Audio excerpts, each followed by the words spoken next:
오늘 우리에게 주시는 하나님의 말씀은 구약 성경 이사야서 9장 2절에서 7절까지 말씀입니다. 흑암에 행하던 백성이 큰 빛을 보고 사망의 그늘진 땅에 거주하던 자에게 빛이 비치도다. 주께서 이 나라를 창성하게 하시며 그 즐거움을 더하게 하셨으므로 추수하는 즐거움과 탈취물을 나눌 때의 즐거움 같이 그들이 주 앞에서 즐거워하오니 이는 그들이 무겁게 맨 멍에와 그들의 어깨의 채찍과 그 압제자의 막대기를 주께서 꺾으시되 미디안의 날과 같이 하셨음이니라. 어지러이 싸우는 군인들의 신과 피 묻은 겉옷이 불의 섭같이 살라지리니 이는 한 아기가 우리에게 낳고 한 아들을 우리에게 주신 바 되었는데 그의 어깨에는 정사를 메었고 그의 이름은 기묘자라 모사라 전능하신 하나님이라 영존하시는 아버지라 평강의 왕이라 할 것임이라. 그 정사와 평강의 더함이 무궁하며 또 다윗의 왕자와 그의 나라에 군림하여 그 나라를 굳게 세우고 지금 이후로 영원히 정의와 공의로 그것을 보존할 것이라 하실 것이라. 만군의 여호와의 열심히 이를 이루시리라. 아멘. 우리는 어두울 때 빛을 기다립니다. 예전에 미국에 살 때 굉장히 당황스러운 일이 한 번 있었는데요. 보통 우리나라는 정전이 돼도 아파트 정도가 정전이 되지 도시 전체가 정전되는 일이 없잖아요.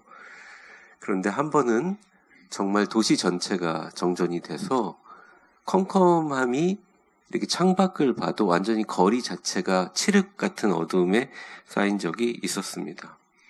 집과 거리에 빛이 전혀 없는 칠흑 같은 밤, 당시에 어린 두 자녀들, 구연이, 가연이, 아빠인 저와 엄마 곁에 바짝 붙어서 이제 마루에 앉아 있었어요. 정말 빛이 하나도 없으니까. 그 당시에는 핸드폰이 이렇게 후레쉬 기능이 되지 않았었습니다. 어떤 분은 핸드폰 비치면 되지. 근데 그런 곳이 없었어요. 아예. 1시간 정도 후에 저희 아내가 부엌에 가서 부시럭거리더니 한국에서 가져온 길다란 양초 하나를 갖고 왔습니다. 그리고 팔각형 그 성냥통에서 성냥을 꺼내서 촛불을 탁 켰을 때를 기억합니다. 촛불 하나를 둘러싸고 정전이 해지되기까지 약 한 4시간에서 5시간 동안 우리 가족들은 서로 불빛에 비친 얼굴을 바라보며 흐뭇하게 바라봤던 그때가 생각납니다. 물론 전기가 끊겨 아무것도 할 수 없었던 어둠 속이었지만 온 가족이 함께 고요한 촛불을 바라보며 미소로 서로의 깊은 평화를 누리던 그때 그 순간이 주마등처럼 스쳐갑니다. 그리고 또 그립기도 합니다. 요즘은. 오늘은 우리 곁에 빛으로 오신 예수님을 생각하는 대림절 2번째 주일입니다. 그분은 어둠 속 우리를 고요하게 비춰주시는 사랑과 평화의 빛입니다. 이 땅에 여러 가지 어두움들이 있죠. 정전으로 인한 시각적인 어두움이든 슬픔으로 인한 감정적인 어두움이든 죄로 인한 영적 어두움이 있습니다. 그리고 이 땅을 살아가는 우리 시대의 어두움이 있습니다. 그런데 분명한 것은 오늘 말씀에 따르면 그 어떤 것도 그 어떤 짙은 어두움도 빛을 이기지 못합니다. 왜냐하면 어둠은 빛이 올 때 급속하게 물러가기 때문입니다. 과학적으로 빛이 다가오는 속도보다 어둠이 사라지는 속도가 훨씬 빠르다고 하죠. 이사야는 오늘 본문을 통해서 시대의 어둠과 빛을 이야기합니다. 그는 예수님이야말로 이 시대의 어둠 속에 있는 백성에게 빛을 주신다고 말합니다. 다가오는 승리의 빛 예수, 다가오는 승리의 빛 예수라는 제목으로 어둠을 깨트리는 빛 되신 예수님, 평화의 왕 되시는 예수님에 관해서 하나님 말씀 전하겠습니다. 우리 첫 번째 같이 한번 읽어볼까요? 시작. 예수님은 빛으로 시대의 어두움을 밝히십니다. 오늘 본문은 북이스라엘의 가장 정치적으로 경제적으로 어두운 시대에 쓰여졌습니다. 북쪽 이스라엘은 기원전 722년에 이미 아수르에게 완전히 패망하였고 남유다도 같은 위험에 직면한 상황이었습니다. 정치적으로 불안정했고 외부적인 탄압도 있었고 영적인 타락과 반역이 나라를 혼란에 빠뜨렸습니다. 무엇보다 위정자들이 우상숭배에 빠져서 하나님을 바라보지 않았죠. 하나님의 이름으로 하나님의 백성으로 세워진 유대인들의 이스라엘 백성들의 나라가 짙은 영적 어두움에 직면하면서 모든 어두움이 시작됐습니다. 그래서 오늘 이사야서는 2절에 이 시대의 어두움을 흑암이라고 표현합니다. 우리 2절 같이 한번 읽어볼까요? 시작. 흑암에 행하던 백성이 큰 빛을 보고 사망의 그늘진 땅에 거주하던 자에게 빛이 비치도다. 흑암에 행하던 백성이라고 얘기를 합니다. 이 흑암이라는 단어를 조금 살펴보면요. 이 흑암을 의미하는 히브리 단어 호색이라는 단어는 물리적인 어두움, 컴컴함이 아니라 사실은 도덕적인 부패나 무지와 심판을 가리킬 때 쓰는 말입니다. 그러니까 사실은 외부적으로는 아수르 제국의 침략으로 인해 멸망해 가는 북이스라엘을 바라보는 공포와 두려움의 국가적인 위기였지만 사실은 결국 여기서 말하는 흑암은 내부적인 위기를 의미하는 거죠. 앞서 말한 것처럼 사람들이 우상숭배로 인하여 하나님께 멀어졌고 영적으로 눈멀게 되었습니다. 진실과 정의가 사라지고 불의와 폭력이 판치는 사회적인 불안과 분열이 야기되었음을 의미합니다. 즉 한마디로 얘기하면 사람들 마음속에 위기가 시작됐다는 거죠. 그래서 흑암이라고 얘기하지 않고 2절에 흑암에 행동하던, 흑암에 행하던이라고 표현을 하죠. 그리고 2절 하반절을 보면 사망의 그늘진 땅에 거하는 이라는 구절은 그 당시 사회적 절망과 혼란 그리고 소망의 빛이 보이지 않았던 사람들의 마음이 이미 죽어 있음을 의미하는 것입니다. 그래서 사망의 그늘진 땅은 사망 자체가 이 땅을 그늘지게 만든다는 것이 아니라 사람들의 마음이 그 어떤 기대도 그 어떤 소망도 잃어버린 죽어버린 시대. 당시를 이사야 선지자는 다른 부분에 이사야 8장 22절에 이렇게 이야기합니다. 우리 같이 한번 읽어보겠습니다. 시작.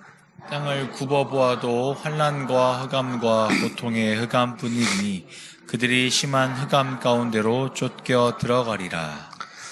이제 이사야가 진단한 것 그리고 하나님께 받은 말씀으로 볼 때 이 외부적인 흑암은 해소될 수 있지만 결국 내면으로부터 시작된 짙은 어둠 흑암 우상숭배로 인하여 하나님을 떠나 죄악과 불의와 폭력과 우상숭배는 흑암 속에 있는 사람들이 자신이 흑암으로 빠지는지를 알지 못하기 때문에 더 극심한 흑암 가운데로 들어가 이제 땅을 굽어 쳐다보아도 어디에도 빛이 없다라는 절망, 마음속에 이 세상에 더 이상 빛이 없다라는 마음속 사망 선고를 내리는 이스라엘 백성들의 마음을 대변하고 있습니다. 이때 이사야는 계시를 통하여 다가오는 빛이신 예수님을 소개합니다. 흑암에 행하던 백성들이 큰 빛을 보고 사망의 그늘진 땅에 빛이 비추게 된다라고 이야기합니다. 그리고 그 빛으로 모든 어두움을 파괴해 나가기 시작한다고 말합니다. 그리고 이 예언이 있은 후 740년에서 760년 이후 예수님이 탄생하심으로 이 예언은 이루어졌다고 여러분이 잘 알고 있는 마태복음의 오늘 본문의 이사야 말씀을 인용합니다. 마태복음 4장 14절에서 16절 말씀 우리 같이 한번 천천히 읽어볼까요? 시작. 이는 선지자 이사야를 통하여 하신 말씀을 이루려 하심이라.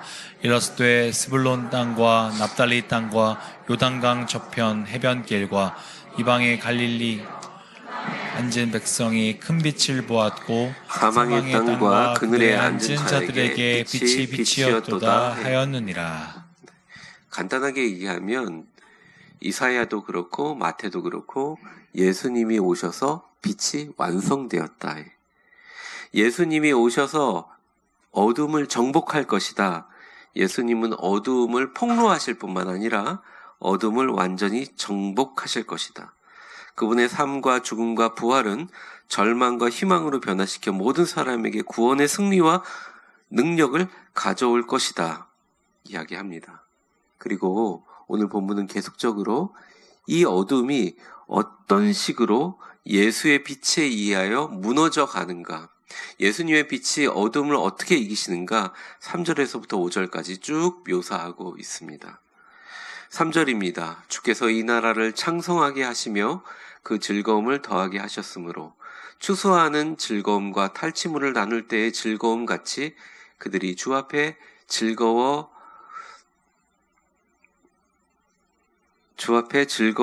하오니. 4절부터 같이 읽을까요? 시작. 이는 그들이 무겁게 맨 멍에와 그들의 어깨의 채찍과 그 압제자의 막대기를 주께서 꺾으시되 미디안의 날과 같이 하셨음이니이다. 어지러이 싸우는 군인들의 신과 피 묻은 겉옷이 불에 섭같이 살라지리니. 압도적인 기쁨과 해방의 순간들이 마치 추수 때 큰 수확이나 승리한 전투 후의 축하 행사를 묘사하는 듯한 이 기쁨은 예전에 기드온이 하나님의 능력으로 압도적인 숫자의 적군을 상대로 승리를 거뒀던 미디안 시대처럼 하나님께서 억압의 명예를 깨트리는 능력을 바라는 기적이 있을 것이다 말합니다. 인간의 힘이 아니라 하나님께서 신성하게 개입하셔서 완전한 승리를 가져올 것이다 말합니다. 특별히 5절에 이렇게 나와 있습니다. 어지러이 싸우는 군인들의 신과 피 묻은 겉옷이 불에 섭같이 살라지리니.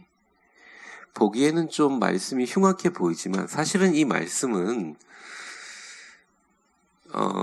피 묻은 군인들의 신과 겉옷이 불태워진다는 것은 이제 더 이상 그들이 그 옷을 다시 입고 싸울 일이 없는, 시대적 갈등이 종식되고 평화가 확립될 것이다 라는 것을 상징하는 말입니다. 그리스도 안에서 누리는 궁극적인 승리를 가리키고 있죠. 이 빛이 다가오고 있다, 이사야는 이야기했고, 과연 그 말씀의 예언대로 760년 후에 아기 예수가 이 땅에 태어나게 됩니다. 예수님은 이 예언의 성취이며 죄와 멍에의 사슬을 깨트리고 우리에게 기쁨과 평안을 주셨다. 이사야는 하나님의 계시를 통해 오늘날 우리에게 이야기하고 있습니다. 우리에게 주시는 대림절 첫 번째 의미는 예수님은 빛이고 그 빛을 우리 가운데 발하여야 한다라는 의미라면, 두 번째 의미는 빛을 우리 가운데 주셔서 바라는 것은 단순히 빛을 세상에 비추는 것뿐만 아니라 예수님의 승리를 선포하고 승리에 대한 믿음의 확신이라는 두 번째 의미를 오늘 우리에게 이야기하고 있습니다. 사랑하는 성도 여러분, 며칠간 사실은 성경 본문은요 다 한 달 전에 제가 다 드리거든요. 며칠간 참 많이 기도하는 시간들이 있었어요.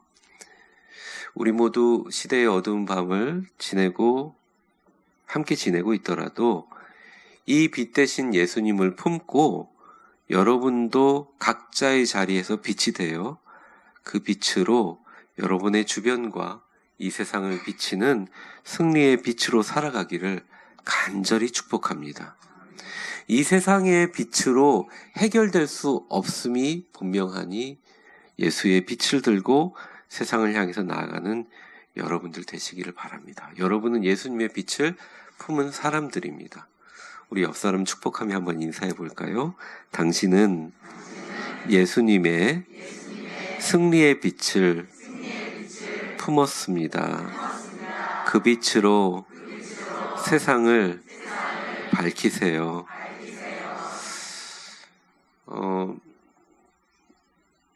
분명한 시대의 어둠의 터널을 지나고 있지만 이 나라를 위해서 기도하고 있는 한 사람이 있는 한 반드시 환한 빛으로 승리하게 해주실 줄 믿습니다.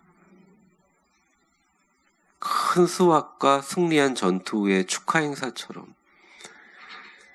기드온의 능력으로 승리를 일궜던 미디안의 시대처럼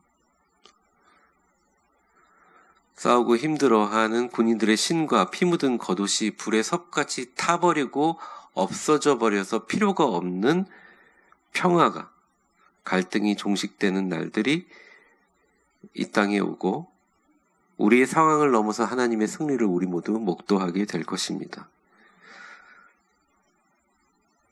중요한 것은 외부적인 것이 아니라 예수의 빛을 가지고 있는 저와 여러분이라는 거죠.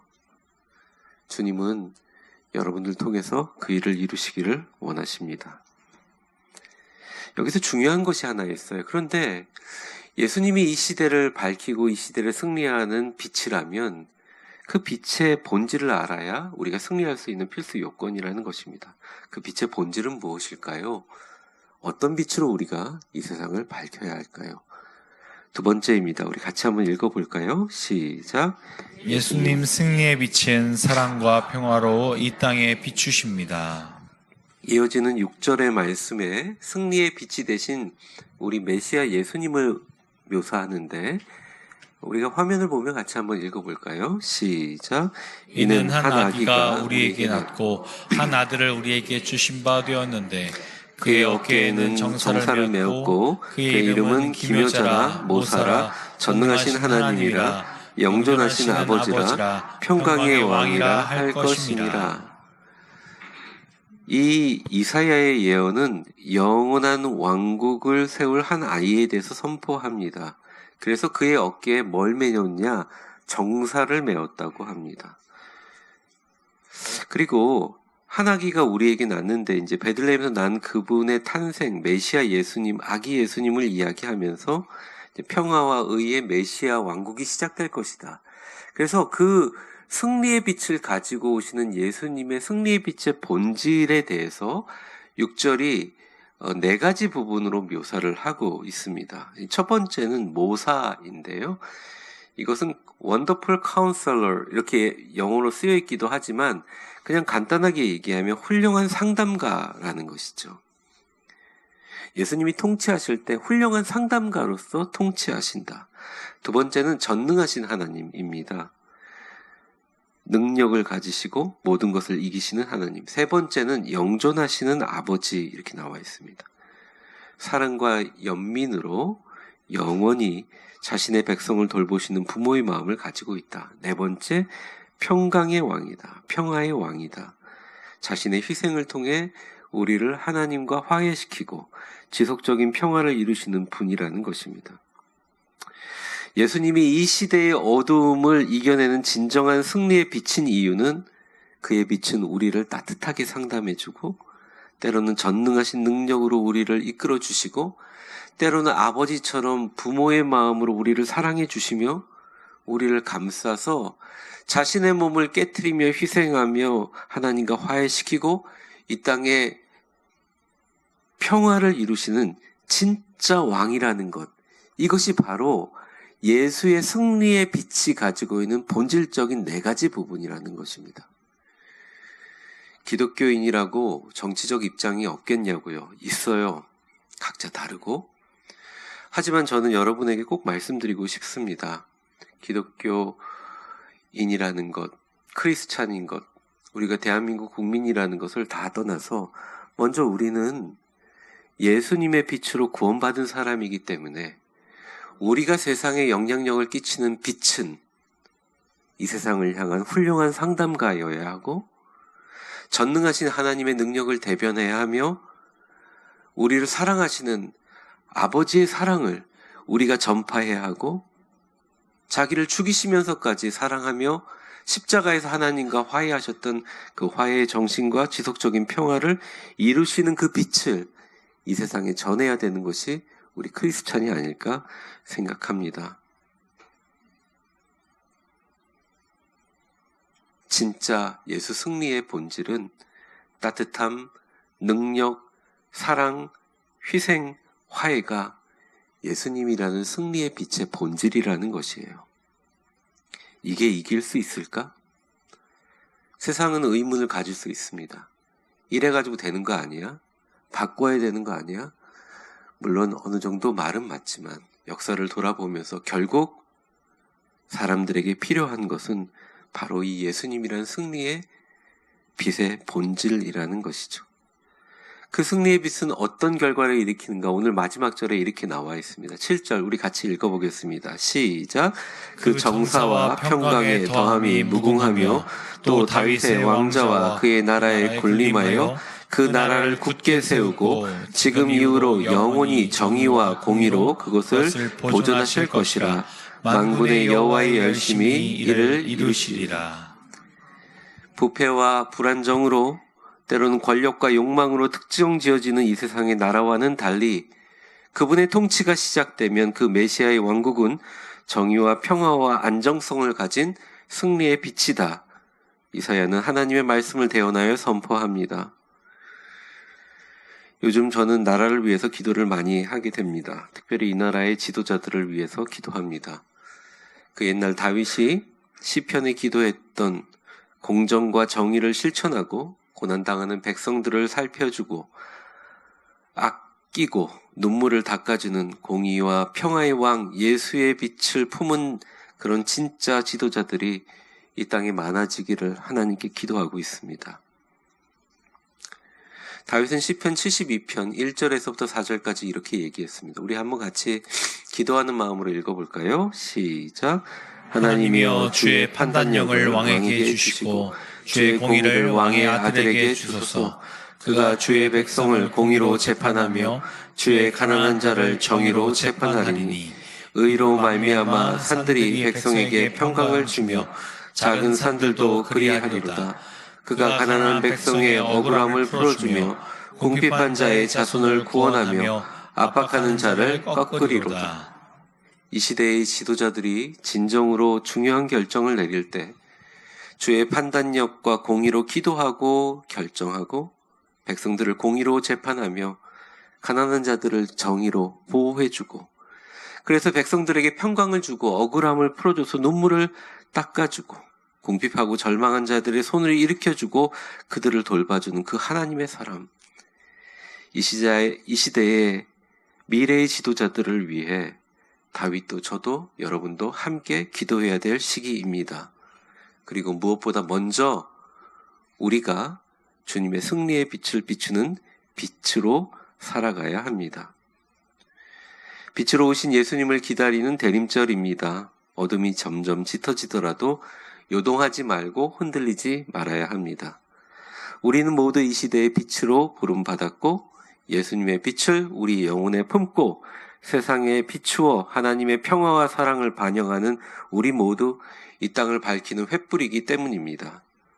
그리고 그 어떤 일이 있어도 절대 낙심할 필요가 없는 것은 이미 2000년 전에도 그리고 지금도 승리의 빛으로 다가오시는 예수님의 환한 빗줄기는 반드시 어둠을 몰아낼 것이기 때문입니다. 무엇보다 그 일은 하나님의 직접적인 사안으로 그가 열심을 내실 것이라는 거죠. 그래서 오늘 본문 7절의 하반절을 우리 같이 한번 읽어보겠습니다. 시작. 그 나라를 굳게 세우고 지금 이후로 영원히 정의와 공의로 그것을 보존하실 것이다. 만군의 여호와의 열심히 이를 이루시리라. 오늘 곽도훈 집사님이 나라를 위해서 기도해 주셨는데요. 그 나라를 성경적으로 당시의 메시아의 왕국이기도 하지만 사랑하는 우리 대한민국도 마찬가지라고 합니다. 굳게 세우고 영원히 정의와 공의로 그것을 보존하실 하나님을 찬양합니다. 특별히 만군의 여호와의 열심히 이를 직접 시행할 것이다. 하나님께서 직접 하신다는 것입니다.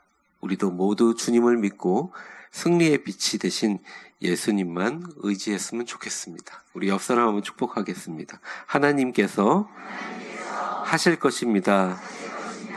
우리 모두 시대를 비추는 하나님의 빛을 볼 것입니다. 말씀을 정리하죠. 예수님은 어두움을 깨트리는 빛이시며 그를 믿는 모든 사람에게 희망과 구원을 주시는 분입니다. 예수님은 승리의 왕이시며 앞으로 다가올 평화의 왕, 정의, 의의 왕국을 세우십니다. 그리고 그 빛은 절대 어둠에 지지 않습니다. 어둠을 깨트리고 이 세상을 승리의 빛으로 환하게 비출 것입니다. 요한복음 1장 5절에 보면 개역 개정본, 여러분이 갖고 있는 성경에 말이 이렇게 나와 있습니다. 빛이 어둠에 비침에 어둠이 깨닫지 못하더라, 이렇게 나와 있습니다. 근데 사실은 이 구절을 보면서 많은 성서학자들이 이 땅에 어둠이 있어서 사람들이 깨닫지 못한다, 이렇게 해석을 했는데요. 헬라어 원문으로 들어가서 원어적인 해석을 따라서 공동 번역본의 해석을 보면 깨닫지 못하다가 아니라 한번 같이 읽어보겠습니다. 시작. 그 빛이 어둠 속에서 비치고 있다. 그러나 어둠이 빛을 이겨본 적이 없다. 어둠은 빛을 이겨본 적이 없다. 왜? 빛이 다가오는 것을 잘 모르기 때문에. 그 사람들의 빛은 엄청난 권력이나 힘이라고 생각하고, 그 사람들이 생각하는 빛은 엄청난 사회적인 변화라고 생각하지만 아니라는 거예요. 진짜 빛은 사람들 마음속에 나라를 향해서 예수님의 마음의 사랑을 품고 전 세계를 향해 이 땅에 우리 가족을 위해서 내가 살아가는 의미와 가치를 품고 있는 진정한 사랑과 평화의 빛이 다가오고 있다는 것을 그들은 깨닫지 못하고, 깨닫지 못하기 때문에 절대 이기지 못한다는 것입니다. 예수님 모시고 그 빛으로 살아가면 반드시 승리합니다. 여러분 모두 가족과 이웃, 이 땅의 모든 어둠 속에 살아가는 사람들에게, 그리고 이 시대의 빛으로 나아가시기를. 우리 교회 이름도 위대한이잖아요. 위대한 빛으로 나아가시기를. 서로 격려하며 서로 다른 점 있지만 서로 손잡아주며 함께 나아가시기를 주의 이름으로 축원합니다. 기도하겠습니다. 축복합니다. 이제는 이 세상의 영원한 빛이 되시는 예수 그리스도의 은혜와 역사의 주관자가 되시는 하나님 아버지의 크신 사랑과 성령의 충만하심과 교통하심이 빛이 어둠에 빛이 돼 어둠이 깨닫지 못하더라. 그 빛이 어둠에 비치고 있으니 어두운 빛을 한 번도 이겨본 적이 없다. 하나님 말씀에 순종하여 우리 모두 당신의 비단 가운데 살며 당신의 빛으로 살아 이 어두움의 시대에 예수님의 진정한 승리, 평화, 정의, 사랑의 빛을 온 세상에 비출 수 있도록 주여 우리 위대한 교회를 사용하여 주옵소서. 기도하며 이 땅을 향해서 교회로 전진하는 사랑하는 위대한 교회 모든 성도들 머리 위에 이제와 영원히 함께 계실 것을 간절히 축원하옵나이다. 아멘.